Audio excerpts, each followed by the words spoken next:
Dobrodošli na kanal Ženski svijet.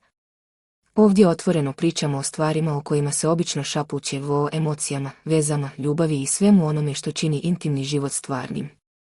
Danas govorimo o temi koja izaziva mnogo pitanja i još više nesporazuma. Zašto žene glume orgazam? Da li to rade da bi zadovoljile partnera? Da izbjegnu nelagodu? Ili zato što im je jednostavno lakše pretvarati se nego objašnjavati? Odgovor nije jednostavan, ali ako pogledamo dublje, vidjet ćemo da iza te lažne reakcije stoji mnogo više emocija nego što se misli. Jedan orgazam kao dokaz uspješnog seksa.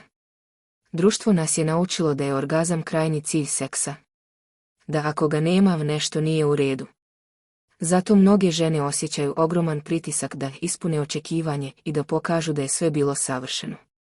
Umjesto da uživaju, one se trude da djeluju kao da uživaju. Da ne razočaraju partnera. Da ne naruši njegov ego. I da izbjegnu ono neugodno pitanje, jesi li svršila? Taj trenutak koji bi trebao biti spontan i prirodan, pretvara se u test uspješnosti. I mnoge žene, umorne od toga da objašnjavaju ili glume zadovoljstvo, jednostavno odluče da glume. Ne zato što žele da lažu, nego zato što osjećaju da je lakše od objašnjavanja zašto nisu uspjele da dožive vrhunac. Ženska seksualnost nije linearna. Muškarci često orgazam doživljavaju kao vrhunac koji se lako prepozna. Kod žena to nije uvijek tako.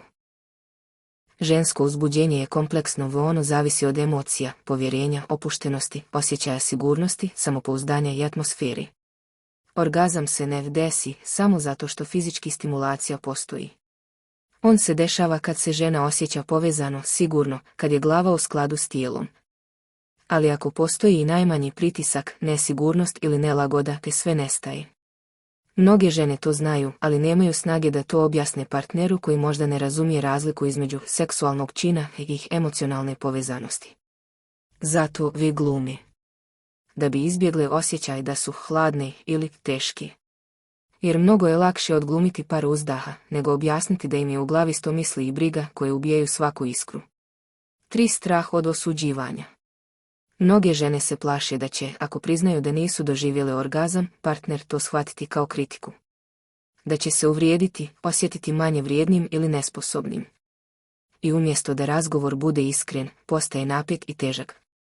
Zato žene biraju lakši put, nasmiju se, daju lažnu potvrdu i nadaju se da će sljedeći put biti bolje. To nije znak nepoštovanja, već zaštitni mehanizam. One ne žele da povrijede nekoga do koga im je stalo, čak i ako to znači da povređuju sebe. Nedostatak komunikacije. U mnogim vezama o seksu se jednostavno ne priča. Seks se podrazumijeva, ali se o njemu ne razgovara. Niko ne pita, šta ti prija, šta želiš da promijenimo, kako da ti bude bolje. I onda, kad se stvori razmak između želja i stvarnosti, žene ga popunjavaju glumom. Jer ako ne mogu reći istinu, bar mogu zadržati iluziju da je sve u redu. Ali to je opasno, jer svaki put kad se orgazam odglumi, jedan mali dio iskrenosti u vezi nestane. Seks postaje predstava, a ne povezanost. 5. Nesigurnost i sram. Društvo je ženama godinama govorilo da ne treba da budu previše željne, previše otvorene, previše slobodne. Zato mnoge žene nikada nisu naučile da se osjećaju slobodno u svom tijelu. One ne poznaju sebe, ne znaju šta im tačno prija, niti kako da to izraze. Pa čak i kad imaju partnera koji je pažljiv i spreman da ih sluša, sram ih sputava. Osjećaju se nelagodno da kažu sporije, jače, tu mi prija. I kad ne uspiju da dođu do orgazma, osjećaju krivicu pa glume da ne bi pokazale slabost. To nije gluma iz zlobe, nego iz unutrašnjeg stida. I taj stid se razbija samo jednim oružjem, razgovorom i prihvatanjem. 6. Loša edukacija i mitovi o seksu. Mnoge žene nikada nisu dobile pravu edukaciju o svom tijelu. Odrasle su misleći da je orgazam nešto što mora da se desi tokom penetracije i ako ga nema, znači da nešto nije u redu. Ali istina je da većina žena ne doživljava orgazam isključivo penetraciju. To je naučno dokazano, ali o tome se još uvijek premalo govori. Zbog tih mitova, mnoge žene misle da su one problem. Da su hladne, nefunkcionalne ili nedovoljno seksualne. A kad se tako osjećate, teško je biti opušten, prisutan i iskren. Zato se često pribjegava glumi da bi se barem izgledalo normalno. 7. Šta zapravo žene žele? U dubini duše, većina žena ne želi glumiti. One žele da partner razumije da orgazam nije jedini cilj. Da je važnije ono što se dešava prije i poslije, povjerenje, pažnja, povezanost. Kada postoji bliskost, komunikacija i poštovanje, orgazam se više ne traži, on se dogodi sam od sebe. Jer seks nije dokaz ljubavi, nego njeno produženje. Šta partneri mogu učiniti? Za muškarce.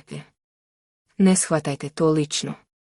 Ako partnerka nije doživjela orgazam, to ne znači da niste dovoljno dobri. To znači da treba više razgovora, strpljenja i emocionalne povezanosti. Za žene. Nemojte pristajati na glumu koja vas udaljava od autentičnosti. Vaše tijelo nije problem. Vaše emocije nisu slabost. Imate pravo na istinu, na iskrenost i na zadovoljstvo, bez pritiska i bez laži. Zaključak. Dakle, zašto žene glume orgazam? Zato što se boje osude. Zato što žele da zaštite partnera. Zato što osjećaju pritisak da budu dobre ljubavnice. Ali duboko u sebi one žele iskrenost, razumijevanje i povezanost. Seks nije performans, nego dijalog. I dokle god budemo imali hrabrosti da o tome razgovaramo, manje će biti potrebe za glumom, a više prostora za stvarno zadovoljstvo. Hvala što ste bili uz Ženski svijet.